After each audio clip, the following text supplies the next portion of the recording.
Welcome to the channel, everybody. Today we're diving deep into a topic that just melts your brain. UFOs, man. We're talking about the most incredible, the most unexplainable, the most what the hell was that? UFO sightings of all time. Buckle up, because we're going down the rabbit hole, and trust me, it's a wild ride.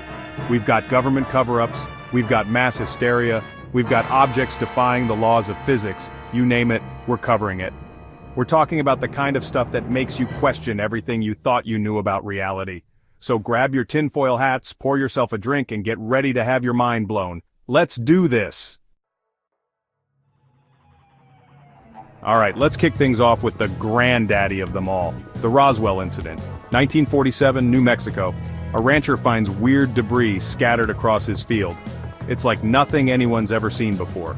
The military swoops in, throws a tarp over everything, and tells everyone it's just a weather balloon.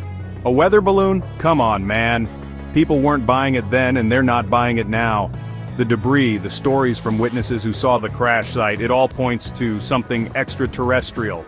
The government, of course, denies everything. They've changed their story more times than I've changed my clothes after going to the gym. But something crashed in Roswell, and whatever it wasn't from around here. This wasn't just some random event. This was the beginning of something big, something that the government has been trying to keep under wraps ever since.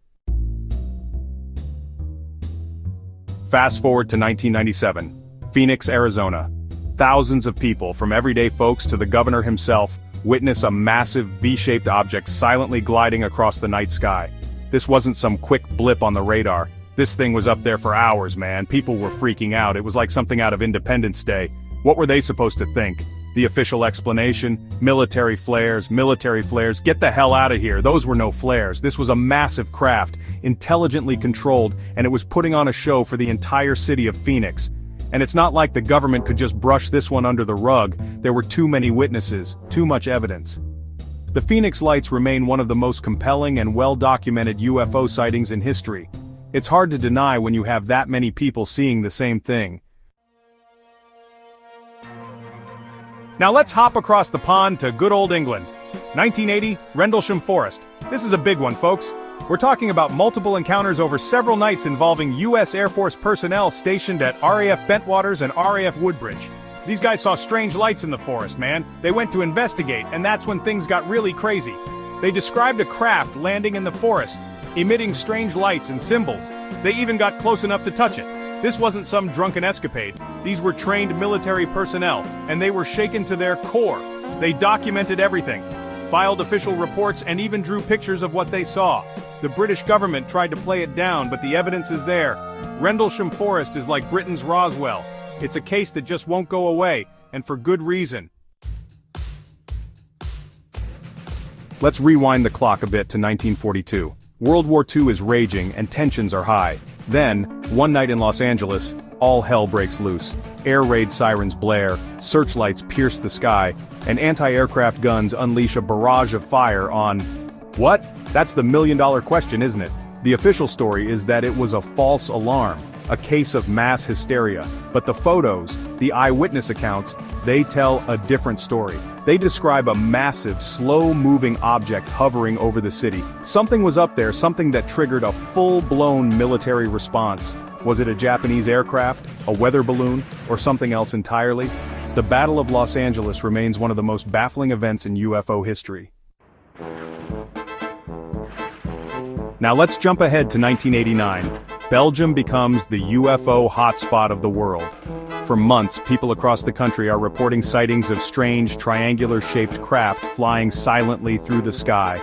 And we're not talking about a handful of sightings, we're talking thousands. These things were huge, man, with lights that could illuminate the entire countryside. The Belgian Air Force even scrambled F-16s to intercept them, but these UFOs were just too fast, too maneuverable. They would disappear in the blink of an eye. The Belgian wave is significant because of the sheer number of credible witnesses. These weren't just random people seeing things. We're talking about police officers, military personnel, air traffic controllers. This was a major event, and it put Belgium on the map as far as UFO sightings go. Hold on to your hats, folks, because we're heading down under. 1966, Westall High School, Melbourne, Australia. Picture this. Over 200 students and teachers witness a UFO landing in a nearby field. This isn't some late-night campfire story. This happened in broad daylight. They described a silver, disc-shaped object descending from the sky and hovering over the field before disappearing into thin air. The kids were freaking out, the teachers were baffled, and the whole thing made headlines around the world.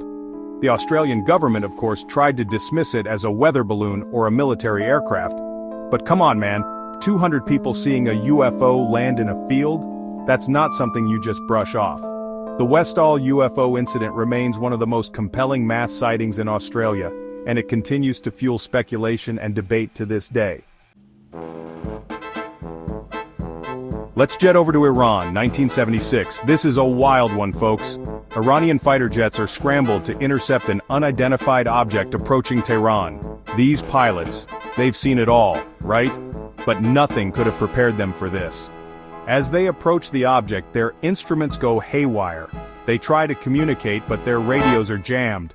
They're essentially flying blind, and this thing is toying with them. One pilot even tries to fire a missile, but the weapon malfunctions. It's like this UFO was messing with their technology, just shutting it down like it was nothing. The Tehran UFO incident is one of the few cases where we have military pilots engaging with a UFO. It's a chilling reminder that whatever these things are, they're capable of far more than we can imagine. We're going back to New Mexico, 1964. This time we're talking about Lonnie Zamora, a police officer who had an encounter that would change his life forever. He sees a strange craft land in a field outside of town. Zamora, being a cop, decides to investigate. As he approaches the craft, he sees two beings standing next to it. They're small, humanoid, and wearing white suits. He tries to communicate with them, but they're spooked and take off in a blaze of fire. Here's the thing. Zamora wasn't some UFO nutjob. He was a respected police officer, and his testimony was detailed and consistent. Plus, there's physical evidence. Scorched earth landing marks, traces of a strange metal. The Lonnie Zamora incident is one of the most well-documented and credible UFO sightings involving close contact. It's a case that has baffled investigators for decades. Finally, we come to the incident that blew the lid off the whole UFO thing, the Tic Tac UFO. 2004, off the coast of California, U.S. Navy pilots encounter a Tic Tac-shaped object performing impossible maneuvers.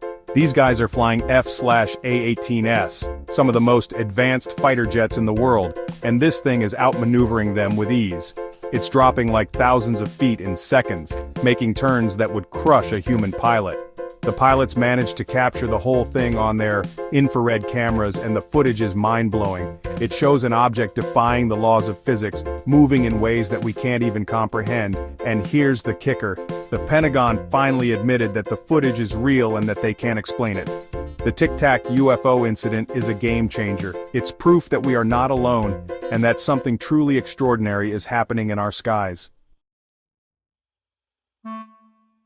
So there you have it, folks, just a taste of the most mind-blowing UFO sightings of all time. These stories, they're not just about lights in the sky, they're about the unknown, the unexplained, the possibility that we're not alone in the universe.